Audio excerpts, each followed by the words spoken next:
Manhattan, 1975. Early winter. The liquor store was on the corner of 8th Avenue and 49th Street. The neon sign flickered. Red, then dark, then red again. Sylvester Stallone was standing outside. He was 29 years old. He had $3 in his pocket. His rent was 2 months overdue. His electricity had been cut off 5 days ago. His wife hadn't spoken to him in 3 days. Next to him was Butkus, a bull mastiff. 140 pounds, brown coat. Scars on his face from when Stallone had found him as a puppy in an alley in Hell's Kitchen. Someone had beaten him, left him to die. Stallone had taken him home. That was 6 years ago. Now Butkus was sitting quietly beside him, his head resting against Stallone's leg. His breathing slow and calm. Stallone wasn't looking at him. He couldn't. The man was inside the liquor store. His name was something Stallone didn't remember. Maybe he never asked. The man had seen Butkus 2 days ago. He'd said he wanted a dog. A big dog. For protection. He'd offered $40. Stallone had said no. Yesterday the man had come back. He'd offered $50. Stallone had said he'd think about it. Last night Stallone and his wife had sat at the kitchen table. There was no food. The fridge was empty. The cabinets were empty. His wife had looked at him. She didn't say anything. She didn't need to. Stallone had nodded. This morning, he'd walked Butkus to the liquor store. The cold was brutal. The wind cut through his thin jacket. Butkus walked beside him the whole way. Not pulling. Not resisting. Just walking. Like he always did. Stallone had stopped 3 times on the way. Each time he'd thought about turning back. Each time he kept walking. Now they were here. The man came out of the liquor store. He was in his 50s. Heavy coat. Thick gloves. A cigarette in his mouth. He looked at Butkus. Then at Stallone. "You sure?" the man said. Stallone said nothing. "He's a good dog?" "Yes." "Trained?" "Yes." The man reached into his pocket. He pulled out 5 $10 bills. Folded. Wrinkled. He held them out. Stallone looked at the money. Then he looked down at Butkus. Butkus was looking up at him. His eyes were dark. Calm. Trust. Stallone's hand was shaking. He took the money. The man handed Stallone a leash. "I'll bring my own," he said. "This one's worn out." Stallone nodded. The man bent down. He tied his own leash to Butkus's collar. It was new. Leather. Strong. Butkus didn't move.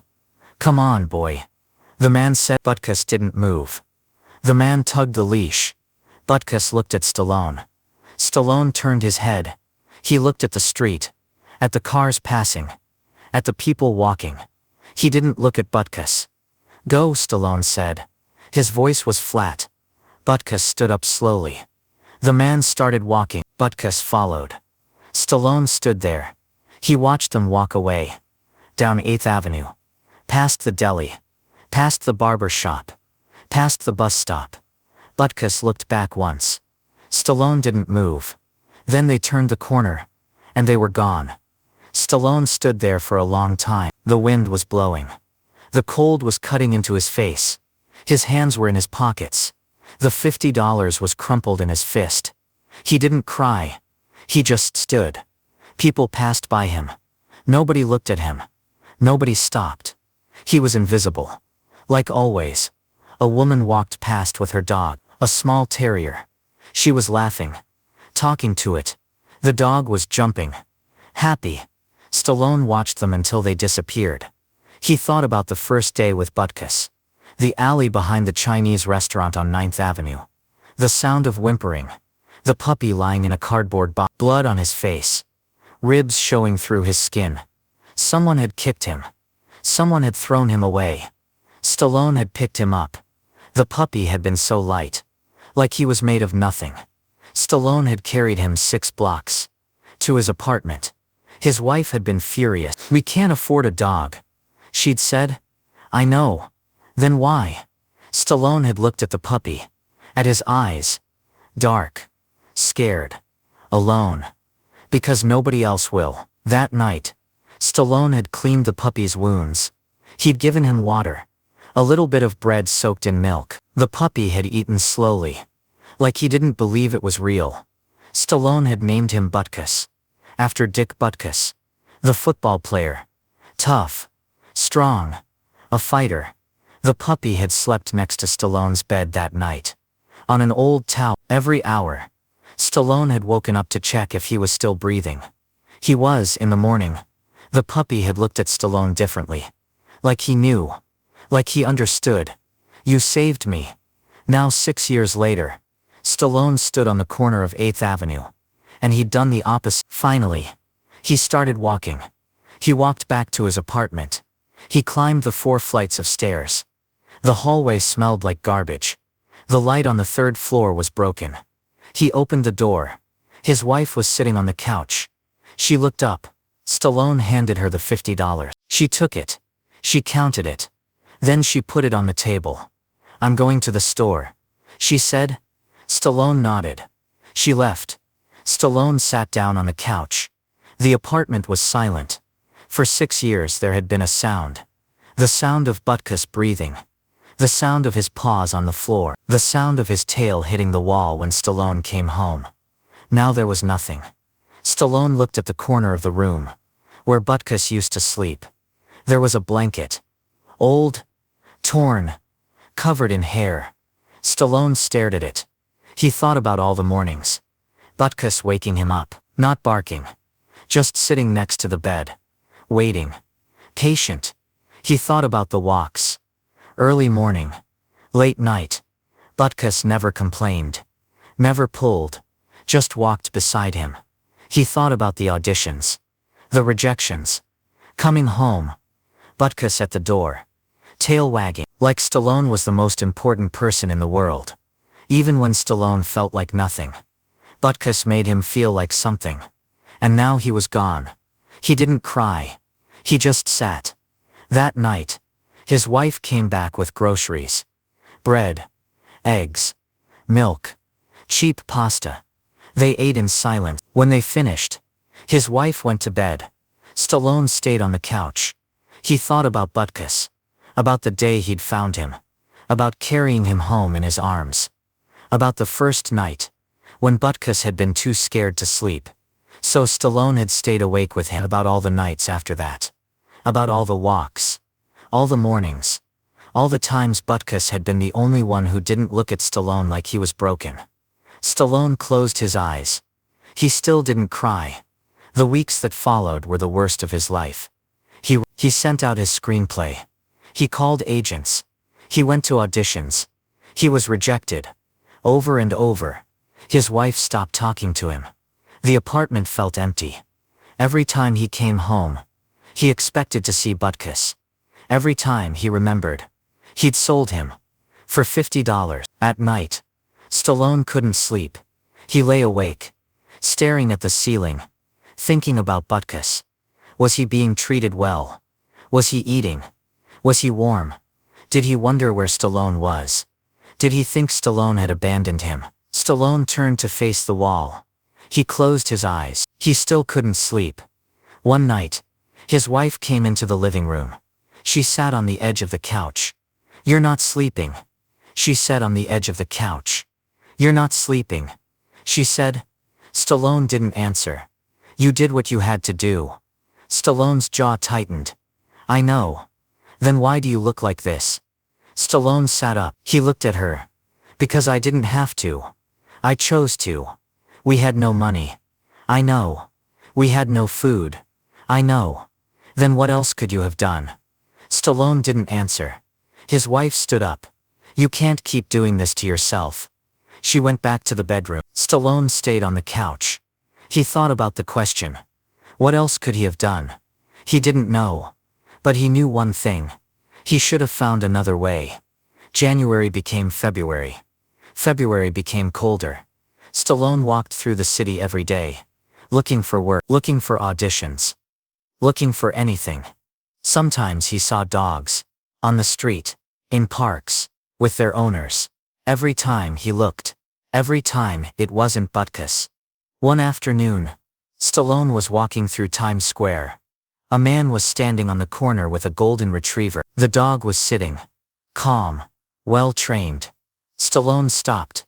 He watched them. The man bent down. He scratched the dog's head. The dog leaned into him. Trusting. Happy. The man smiled. Stallone turned and walked away. He thought about all the times he'd done that with Butkus. All the times Butkus had leaned into him. All the times Butkus had looked at him like he was everything. And Stallone had sold him. For $50. Stallone stopped walking. He stood in the middle of the sidewalk. People walked around him. Annoyed. Rushing. Stallone didn't move. He felt something he hadn't felt in months. Anger. Not at the world. Not at his wife. Not at the producers who'd rejected him. At himself. Because he'd given up the one thing that had never given up on him. February came. Stallone got the call. The producers wanted to meet. They liked the screenplay. They wanted to make Rocky. But they didn't want Stallone to play it. Stallone said no. His agent exploded. You're insane. You're broke. You have nothing. Stallone hung up. He had nothing. But he knew one thing. He wasn't going to sell himself. Not again. March. The producers called back. They agreed. Stallone could play Rocky. The budget was tiny. The pay was almost nothing. Stallone didn't care. The movie was greenlit. Stallone signed the contract. The producers handed him a check. An advance. $1,500. Stallone looked at it. It was more money than he'd seen in 6 months. His agent was smiling. Congratulations, Sly. You did it. Stallone folded the check. He put it in his pocket. He shook hands with the producers. He thanked them. He walked out of the office. On the street he stopped. He took out the check. He looked at it again. $1,500. He thought about his rent. His bills. His wife. The food they needed. Then he thought about Butkus. He put the check back in his pocket. And he started walking. That night. He sat on the couch. He looked at the corner where Butkus used to sleep. And for the first time in months. He cried. Not because he was sad. Because he knew what he had to do. The next morning. Stallone went back to the liquor store. He asked the owner if he knew the man who'd bought Butkus. The owner shook his head. Haven't seen him in weeks. Stallone spent 3 days looking. He walked through every street in Hell's Kitchen. He asked at pet stores. He asked at parks. Nobody had seen Butkus. On the 4th day, Stallone was walking past a small park near 10th Avenue. He saw him. Butkus was tied to a bed. The man was inside a bodega. Stallone stopped. Butkus saw him. He stood up. His tail started wagging. Stallone walked over. Butkus jumped. He pulled at the leash. He was making sounds. Not barking. Something else. Like crying. Stallone knelt down. Butkus licked his face. Over and over. Stallone put his arms around him. The man came out of the bodega. He saw Stallone. Hey. The man said. What are you doing? Stallone stood up. I want him back. The man frowned. I paid you $50. I know. So he's mine. Stallone reached into his pocket. He pulled out $150. Money from the contract. The only money he had. Here. Stallone said. Take it. The man looked at the money. Then at Stallone. You're serious? Yes. The man took the money. He untied Butkus. He's a good dog. The man said. Stallone didn't answer. He took the leash. Butkus stayed close to him. His body pressed against Stallone's leg. Stallone started walking. Butkus walked beside him. They walked all the way home. Stallone didn't take the subway. He didn't take a cab. He walked 40 blocks. Butkus stayed close the entire time. Not pulling ahead. Not falling behind. Just beside him. Like he'd always been. Like he'd always known they'd be together again. People on the street looked at them. A man and a huge dog. Walking slowly. In silence. Stallone didn't care. He kept walking. At one point, Butkus stopped. He looked up at Stallone. Stallone stopped too. They stood there, in the middle of the sidewalk. People walking around them. Butkus's tail wagged. Slowly. Stallone bent down. He put his hand on Butkus's head. I'm sorry, he said again. Butkus licked his hand. Stallone stood up. They kept walking. When they got to the apartment, Stallone opened the door. Butkus ran inside. He went straight to his corner. He lay down on his blanket. Stallone sat on the couch. Butkus came over. He rested his head on Stallone's lap. Stallone put his hand on his head. "I'm sorry," Stallone said. Butkus closed his eyes. They sat like that for a long time. When Stallone's wife came home, she stopped at the door. She saw Butkus. She looked at Stallone. "How?" she said. "I found him." "How much?" Stallone didn't answer. She walked over. She looked at Butkus. Then at Stallone. "How much did you pay?" $150. Her face changed. "That was the advance. That was our money." "I know. We need that money." "I know." "Then why?" Stallone looked at her. "Because I owed him." She shook her head. She went to the bedroom. She closed the door. Stallone stayed on the couch. Butkus was still resting his head on Stallone's lap. Stallone didn't move. That night, Stallone couldn't sleep, not because he was worried, not because he was afraid, because he felt something he hadn't felt in months. Peace. He looked at Butkus, sleeping in his corner, on his old blanket, breathing, calm. Home. Stallone closed his eyes. For the first time in months, he slept. Rocky was filmed that spring. Butkus was in it. In the scene where Rocky walks through his neighborhood. In the scene where he goes home. He wasn't supposed to be in the movie. But Stallone insisted. The director, John G. Avildsen, had said no at first. "This is a low-budget film," Avildsen said. "We don't have time for animals." "He's not an animal," Stallone said. "He's part of the story." "How?" "Rocky's alone. He has nobody. Except his dog." Avildsen looked at Stallone, then at Butkus. The dog was sitting quietly in the corner of the room, calm, patient. "Fine," Avildsen said. "But if he doesn't behave, he's out." Butkus behaved. On set he was perfect. He didn't bark, he didn't run. He sat when he was supposed to sit. He walked when he was supposed to walk. The crew loved him. Between takes, Butkus would lie down next to Stallone. Stallone would sit on the floor beside him, his hand on Butkus's head. One of the crew members, a cameraman named Tony, came over one day. "That's a good dog," Tony said. Stallone nodded. "How long you had him?" 6 years. Tony smiled. "Lucky." Stallone looked at Butkus. "Yeah." But Stallone knew the truth. It wasn't luck. It was a second chance, and he wasn't going to waste it. The director agreed. When the movie came out, it changed Stallone's life. Fame, money, everything. Stallone bought a house. A big house. With a yard. The first thing he did was let Butkus run in the yard. Butkus ran. For the first time in years, he had space. He ran in circles. He jumped. He rolled in the grass. Stallone stood on the porch, watching. His wife came out. She stood beside him. "You were right," she said. Stallone didn't answer. "About bringing him back." "You were right." Stallone looked at her. Then at Butkus. "I wasn't right," Stallone said. "I was just trying to fix what I broke." His wife put her hand on his arm. They stood there, watching Butkus play. For the first time in years, Stallone felt whole. But years later, in an interview, Stallone was asked what moment he was most proud. He didn't talk about the Oscars. He didn't talk about the box office. He talked about the day he got Butkus back. "That was the day I knew I could come back from anything," Stallone said. "Because I'd lost the one thing that mattered. And I fought to get him back." Butkus lived for another 6 years. When he died, Stallone buried him himself. He didn't have a funeral. He didn't tell anyone. He just buried him. And he cried. It was early morning, spring. The sun was just coming up. Stallone had dug the hole in the backyard, under a tree. Butkus's favorite spot. He'd wrapped Butkus in his old blanket. The one from the apartment. The one Butkus had slept on for 6 years. Stallone lowered him into the ground. He stood there, looking down. He thought about the alley, the puppy, the blood, he thought about the liquor store, the $50, the moment he'd let go. He thought about the park, the leash, the man walking away. He thought about finding him, paying 3 times the price, bringing him home. He thought about all the years after, all the mornings, all the quiet moments. Butkus had been there for all of it, even when Stallone hadn't deserved it. Stallone knelt down. He put his hand on the blanket.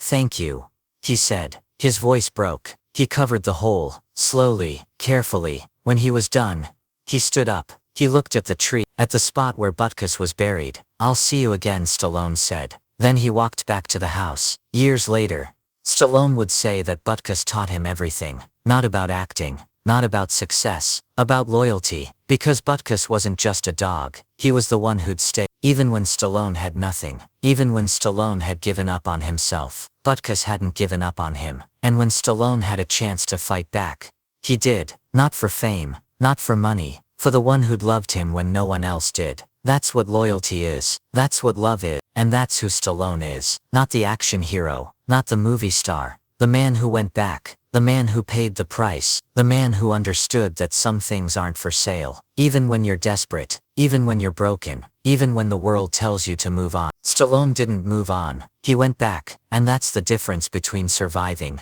and living. Surviving is doing what you have to do. Living is doing what's right. Stallone could have survived without Butkus, but he couldn't live, so he went back, and he paid the price. Not because it was smart, not because it was logical, because it was right. And sometimes, being right costs everything, but it's worth it, because at the end, when you look back, you won't remember the money you saved. You won't remember the logic you followed. You'll remember who you were, and whether you were someone worth being. Stallone was. The question is, who would you fight for?